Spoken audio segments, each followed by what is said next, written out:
Done.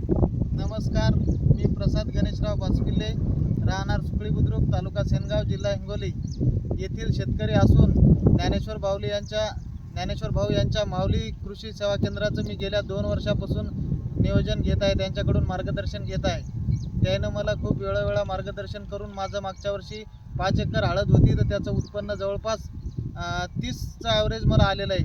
आणि हळद सध्या तशीच आपली हळद आहे घरी, अजून काही आपण विक्री केलेली नाही त्या हळदीची. त्याच्यानंतर संत्र्याचं नियोजन त्यांच्याकडून घेतलेलं आहे, कापसाचं नियोजन घेतलेलं आहे. तर मला मागच्या 2 वर्षामध्ये भरपूर फायदा झालेला आहे. आता तुम्ही 2 वर्षापासून आपलं नियोजन घेत आहे माऊली पॅटर्ननुसार, बरोबर? हो. आता काय सुरुवातीला तुम्हाला असं वाटलं की बा हे जे म्हणजे प्रोडक्ट वापरायला पण रिझल्ट येतील नाही येतील, तर तुम्ही काही आपल्याकडून काही दुसरीकडून सुरुवातीला वापरले होते. बरोबर. आता माझं म्हणणं कसं आहे की तुम्ही सेंद्रिय, जैविक, रासायनिक जर खतं वापरले, आता संत्रा असो, केळी असो, कापूस असो, हळद असो, हळद पीक कसं आहे की 9 महिने तुमची हळद हिरवीगार असली पाहिजेत. आणि आपलं कसं माऊली पॅटर्ननुसार प्रिव्हेंटिव्ह ॲप्लिकेशन देत असतो आपण.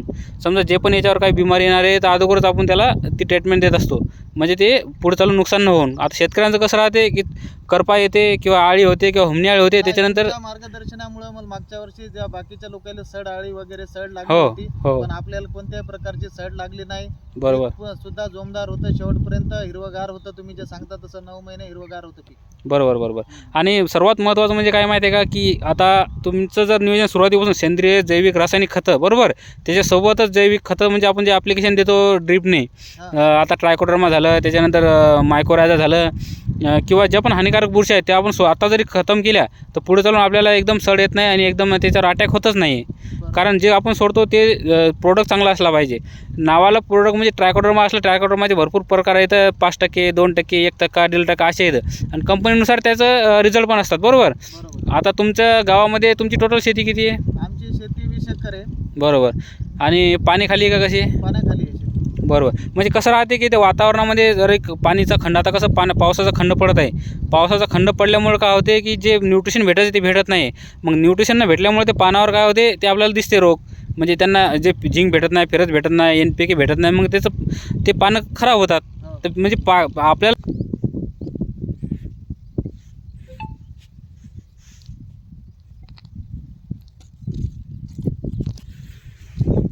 हे बघा, ह्या जे तंतुमय मुळे असतात ह्या खूप महत्त्वाच्या असतात. कारण हे पूर्ण अन्न यांना म्हणजे खायला अन्न हेच फास्ट वळायचं काम करतात. आणि पांढऱ्या शुभ्र मुळ्या हे जर आपण मायक्रोरायझा याला खतामध्ये जर भेसळ डोसमध्ये आपण जे मायक्रोरायझा देतो त्याचं हे आपल्याला फायदा दिसून येतो. आता ह्या जे मुळ्या आहेत ह्या बेडच्या बाहेर मुळ्या येतात, म्हणजे बेडमध्ये बसत नाहीत, इतक्या मुळ्या याला तयार होतात. आता ह्याला जवळपास 1-1.25 महिना झालेला आहे, आणि बघू शकता तुम्ही कोणत्याही प्रकार त्याच्यावर काय दिसत नाही. आता हे जे टिपके दिसत आहे करपाचे किंवा आल्यासारखे, याला झिंक डिफिशियन्सी आहे, कारण पाऊस नव्हता ना इतके दिवस, त्याच्यामुळं हे थोडंफार पांढरे डाग याच्यावर पडतात. हे कोणती बिमारी नाही, काय नाही, फक्त न्यूट्रिशनची कमतरता म्हणू शकतो आपण. चालेल. तुमचं शेतकऱ्यांना काय सांगाल तुम्ही?